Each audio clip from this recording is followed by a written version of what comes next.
PGTRB 2025 தேர்வுக்கு தயாராகி கொண்டிருக்கும் அனைத்து ஆசிரியர்களுக்கும் வணக்கம். நாம் இன்று பார்க்க போகுவது பிஜிடிஆர்பி 2025 மேஜர் சப்ஜெக்டில் 100+ மதிப்பெண் பெறுவது எப்படி, இதை பற்றி தான் பார்க்க போகிறோம். ஸோ இது பார்த்தீங்கன்னாக்கா எந்த ஒரு பர்டிகுலர் மேஜருக்காகவும் இந்த வீடியோ கிடையாது, எல்லா மேஜருக்காகவும். ஸோ தமிழ் மேஜராக இருக்கட்டும், இங்கிலீஷ் மேஜராக இருக்கட்டும், ஃபிசிக்ஸாக இருக்கட்டும், கெமிஸ்ட்ரியாக இருக்கட்டும், பாட்னியாக இருக்கட்டும், ஜுவாலஜியாக இருக்கட்டும், ஹிஸ்ட்ரியாக இருக்கட்டும், எக்கனாமிக்ஸ், காமர்ஸ், எந்த சப்ஜெக்ட் மேஜராக இருந்தாலும் சரி எல்லாருக்குமே பார்த்தீங்கன்னாக்கா இந்த வீடியோ பொருந்தும்.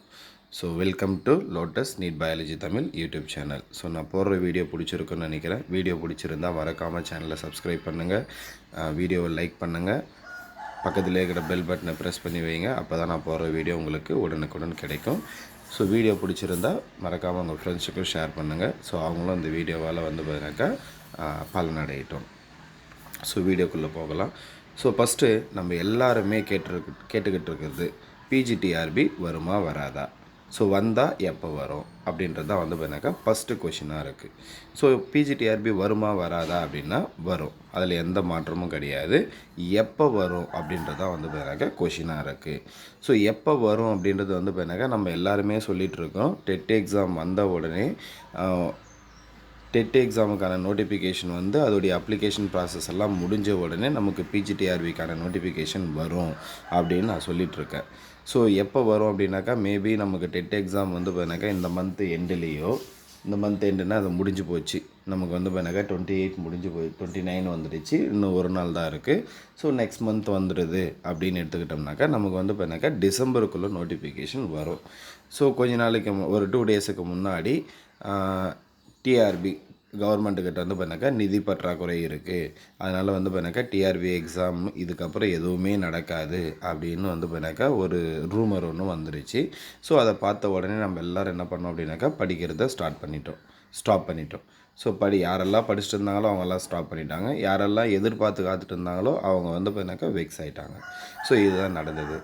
ஸோ நமக்கு பார்த்தீங்கன்னாக்கா 2026 தேர்தல் வரப்போகுது. ஸோ 2026 தேர்தல் வருது அப்படின்னா அதுக்கு முன்னாடி அவங்க முடிஞ்ச அளவுக்கு பார்த்தீங்கன்னாக்கா கவர்மெண்ட் என்ன பண்ணுவாங்கன்னா ஒரு நோட்டிஃபிகேஷனோ இல்லை 2 நோட்டிஃபிகேஷனோ போடுவாங்க கண்டிப்பாக. ஏன்னா பார்த்தீங்கன்னாக்கா இது எல்லாமே பார்த்தீங்கன்னாக்கா ஓட் பேஸ் பண்ணி தான். ஸோ நமக்கு பார்த்தீங்கன்னாக்கா இப்போ ஒரு 3000 வேக்கண்ட்டு இல்லை ஒரு 2000 வேக்கண்ட்டு போடுறாங்க அப்படின்னாக்கா அந்த வேக்கண்ட்டில் யார் போஸ்டிங் வாங்கினாங்களோ அவங்க பார்த்தீங்கன்னாக்கா ஓட்டு போடுவாங்க அப்படின்றது தான் பார்த்தீங்கன்னாக்கா இதோடைய கான்செப்ட். ஸோ அதனால் 2026 நமக்கு தேர்தல் வரப்போகுது. அப்போ மார்ச் மாதம் 2026 மார்ச்சில் ஏப்ரலில் பார்த்தீங்கன்னா நோட்டிஃபிகேஷன் வந்துடுச்சு அப்படின்னா அதுக்கப்புறம் எந்த ப்ராசஸுமே பண்ண முடியாது. ஸோ அப்போ என்ன பண்ணுவாங்க அப்படின்னாக்கா 2025 ஜூனுக்குள்ளே பார்த்தீங்கன்னாக்கா ஒரு போஸ்டிங் ஆர்டர் கொடுக்கறதுக்கு அவங்க பிளான் பண்ணுவாங்க. அது பிஜிடிஆர்பிக்கு. ஸோ அப்போ 2025 ஜூனுக்குள்ளே அப்படின்னு எடுத்துக்கிட்டாக்கா, ஏன் ஜூனுக்குள்ளேனா ஜூன் தான் நமக்கு அகாடமிக் இயர் ஸ்டார்ட் ஆகுது. ஸோ அதுக்குள்ளே நம்ம போய் ஸ்கூலில் ஜாயின் பண்ணணும். ஸோ அதுக்கு முன்னாடி எல்லா ப்ராசஸும் கண்டிப்பாக முடியும். ஸோ நமக்கு நோட்டிஃபிகேஷன் பார்த்தீங்கன்னாக்கா டிசம்பருக்குள்ளவோ இல்லை ஜனவரிலேயோ வரும், கண்டிப்பாக வரும். அதில் எந்த மாற்றமும் கிடையாது. நமக்கு எக்ஸாம் பார்த்தீங்கன்னாக்கா மார்ச்சுக்குள்ளே நடக்கும். ஸோ மார்ச்சுக்குள்ளே நடந்து ஏப்ரல் மே ஜூன் மாதம் நம்ம போயிட்டு பார்த்தீங்கன்னாக்கா ஸ்கூலில் ஜாயின் பண்ணுற மாதிரி இருக்கும். சப்போஸ் நமக்கு டிசம்பர்லேயே நோட்டிஃபிகேஷன் வந்துடுச்சு அப்படின்னாக்கா நம்ம மார்ச்லேயே ஸ்கூலில் ஜாயின் பண்ணுற மாதிரி இருக்கும். அதில் எந்த மாற்றமும் கிடையாது. இதை மைண்டில் வச்சுக்கிட்டு படிக்காதவங்க படிக்க ஸ்டார்ட் பண்ணுங்கள். படிக்க ஸ்டார்ட் பண்ணவங்க படிச்சுட்ருக்கிறவங்க இன்னும் கொஞ்சம் பார்த்தீங்கன்னாக்கா தெளிவாக படிங்க. எதுக்காக தெளிவாக படிங்க அப்படின்றது அடுத்த டாப்பிக்கில் வரேன். ஸோ அடுத்த டாபிக்ன்றது அடுத்த பாயிண்டில். ஸோ நம்ம இப்போ பிஜிடிஆர்பி வருமா வராதா அப்படின்றதுக்கு சொல்லிட்டோம். நமக்கு வரும், கண்டிப்பாக போஸ்டிங் போடுவாங்க. ஸோ 2026 தேர்தலில் வச்சுக்கிட்டு நமக்கு பார்த்தீங்கன்னா அதை வச்சு தான் நம்ம சொல்கிறோம். நமக்கு நோட்டிஃபிகேஷன் வரும், படிக்காதவங்க படிக்க ஸ்டார்ட் பண்ணுங்கள் அப்படின்னு சொல்லிட்டேன். அடுத்து பிஜிடிஆர்பி எக்ஸாமில் எப்படி 100+ மதிப்பெண், நமக்கு டோட்டலாக மேஜரில் எவ்வளோ மார்க் அப்படின்னா 110 கொஷின் வரும். மேஜர்லேருந்து பார்த்திங்கன்னா நமக்கு 110 கொஷின் வரும். அந்த 110 கொஷினுக்கு எப்படி 100+ மதிப்பெண் பெறுவது? ஸோ 110 மார்க் தான் இருக்குது டோட்டலாக. அதில் 100 மார்க்குக்கு அதிகமாக வாங்கணும் அப்படின்னா நம்ம என்ன பண்ணணும் அப்படின்னா, எந்த மேஜராக இருந்தாலும் சரி ஃபஸ்ட்டு கரெக்டான நோட்ஸை கலெக்ட் பண்ணணும். ஸோ எந்த நோட்ஸை படித்தா நமக்கு வந்து பார்த்தீங்கன்னாக்கா ஒரு 100 மார்க் நம்ம படிக்கிற நோட்ஸில் இருந்து கொஷின் வரணும். அதுதான் வந்து பார்த்தீங்கன்னாக்கா நோட்ஸு.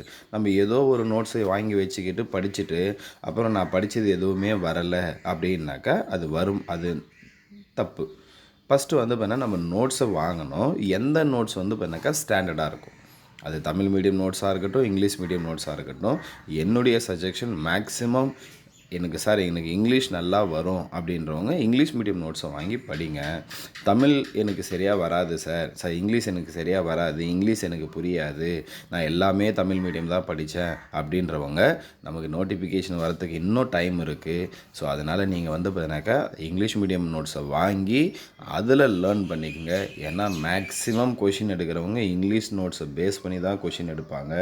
ஸோ அப்போ நமக்கு கொஷின் வந்து பார்த்தீங்கன்னாக்கா எங்கெல்லாம் இங்கிலீஷ் மீடியம் இருக்கும், ஏன்னா தமிழ் மீடியம் மெட்டீரியல்ஸ் அப்படின்றது ரொம்ப லோவாக தான் இருக்கும்.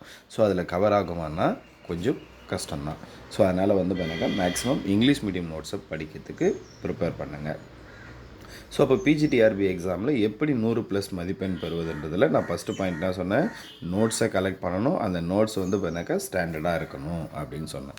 அடுத்தது உங்கள் மேஜருக்கான சிலபஸை டவுன்லோட் பண்ணுங்கள். இது ரொம்ப இம்பார்ட்டண்ட்டு. நமக்கு வந்து பார்த்தீங்கன்னாக்கா எந்த மேஜராக இருந்தாலையும் ஒரு மினிமம் வந்து பார்த்தீங்கன்னாக்கா ஒரு 10 யூனிட் இருக்கும். ஸோ மேக்ஸிமம் ஒரு சில மேஜரில் வந்து பார்த்தீங்கன்னாக்கா ஒரு 15 யூனிட் கூட இருக்கும், 20 யூனிட் கூட இருக்கும். ஒரு சில மேஜரில் நான் பார்த்துருக்கேன். ஸோ அப்போ நமக்கு வந்து பார்த்தீங்கன்னாக்கா ஒரு 10 யூனிட் இருக்குது அப்படின்னா அந்த 10 யூனிட்டில் சிலபஸில் வந்து என்ன இருக்குது அப்படின்றத அந்த சிலபஸை நல்லா தரவாக படிங்க. ஏன்னா நமக்கு சிலபஸை தாண்டி கொஷின் வரப்போகிறது கிடையாது, சிலபஸ்லேருந்து தான் கொஷின் வரும். அப்போது நீங்கள் என்ன பண்ணுங்கள் அப்படின்னாக்கா அந்த சிலபஸை நல்லா பிரிண்ட் அவுட் எடுத்து வச்சுக்கிட்டு நல்லா ரிப்பீட்டடாக அந்த சிலபஸை படிங்க. அப்போ தான் வந்து பார்த்தீங்கன்னாக்கா சிலபஸில் என்ன இருக்குது அப்படின்னு நமக்கு தெரியும். அதை பற்றி அது ரிலேட்டடாக தான் நம்ம படிக்கிறோமா அப்படின்றது தெரியும்.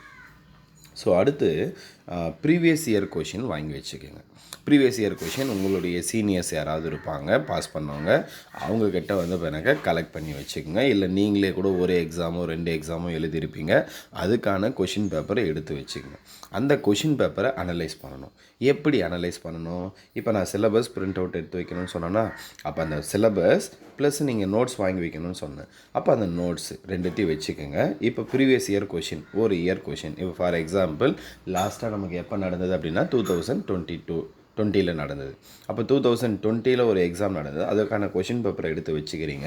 ஃபஸ்ட்டு கொஷின் வந்து பார்த்தீங்கன்னாக்கா மேஜரில் நான் சொல்கிறது ஃபஸ்ட்டு கொஷின் எங்கேருந்து வந்திருக்கு அப்படின்னு பார்க்கணும். அப்போ சிலபஸை வச்சுக்கிட்டு அந்த சிலபஸில் எந்த யூனிட்டில் கேட்டிருக்காங்க, ஃபார் எக்ஸாம்பிள் செகண்ட் யூனிட்டில் வந்திருக்கா.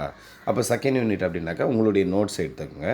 அந்த செகண்ட் யூனிட் நோட்ஸில் அந்த கொஷின் அதுக்கான ஆன்சர் இருக்கா அப்படின்னு செக் பண்ணுங்கள்.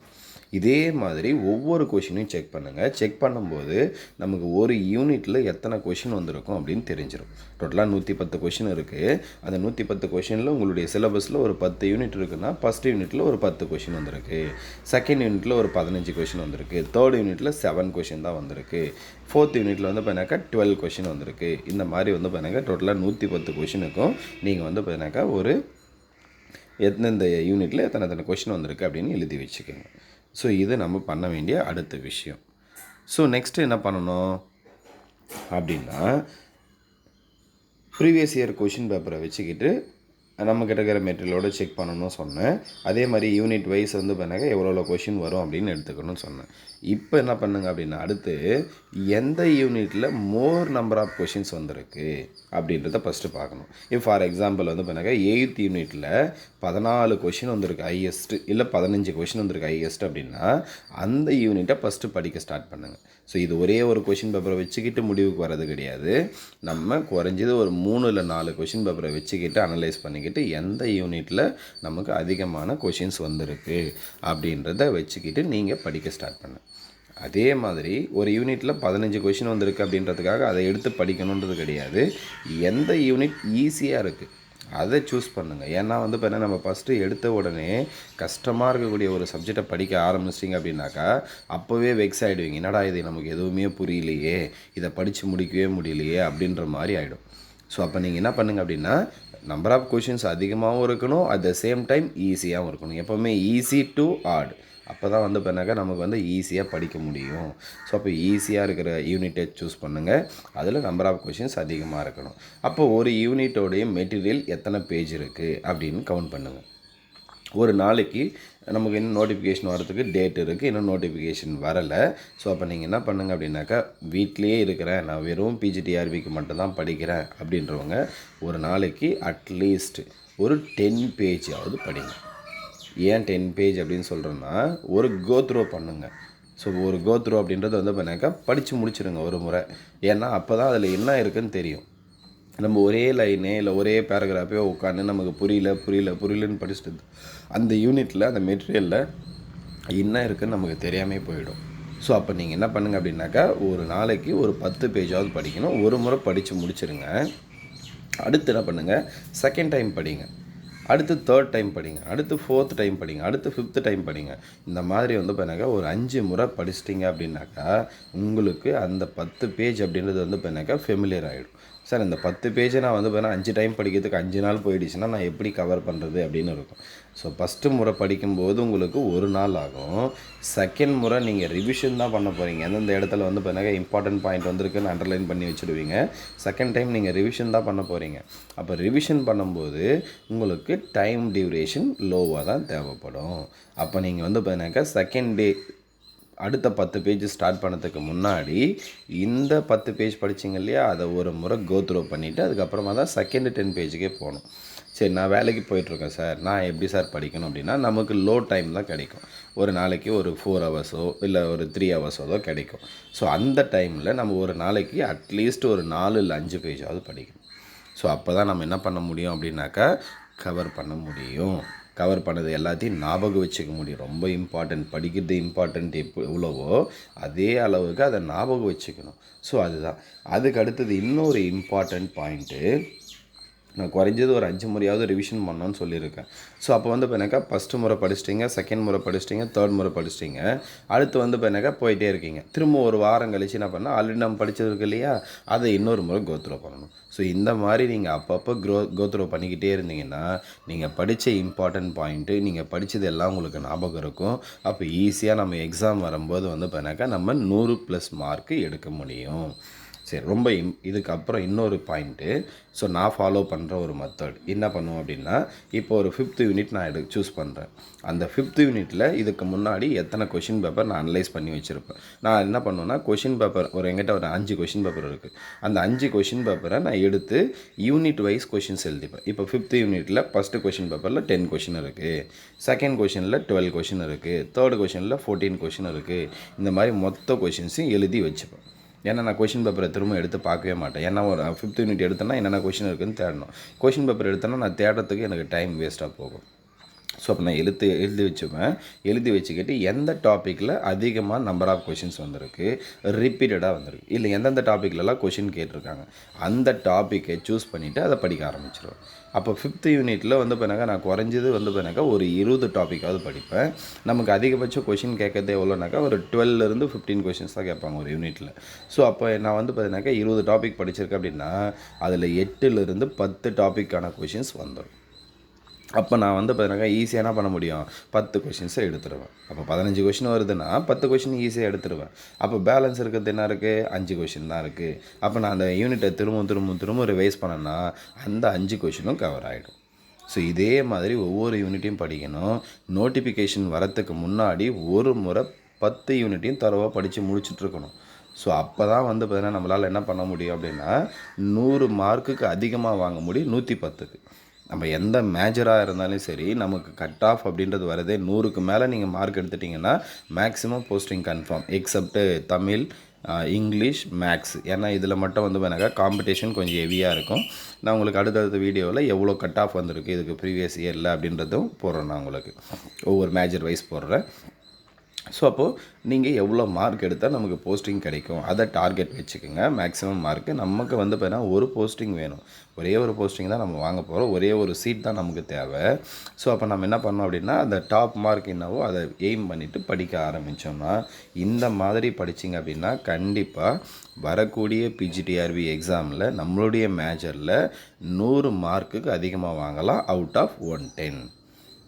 ஸோ இதுதான் வந்து பார்த்தீங்கன்னாக்கா நான் யூஸ் பண்ண ஸ்ட்ராட்டஜி. பிடிச்சிருக்கும்னு நினைக்கிறேன். வீடியோ பிடிச்சிருந்தால் லைக் பண்ணுங்கள், சேனலை சப்ஸ்கிரைப் பண்ணுங்கள், வீடியோவை உங்கள் ஃப்ரெண்ட்ஸுக்கும் ஷேர் பண்ணுங்கள். தேங்க்யூ. ஏதாவது நெகட்டிவ்ஸ் இருந்தாலும் பாசிட்டிவ்ஸ் இருந்தாலும் கமெண்ட் பண்ணுங்கள். தேங்க்யூ.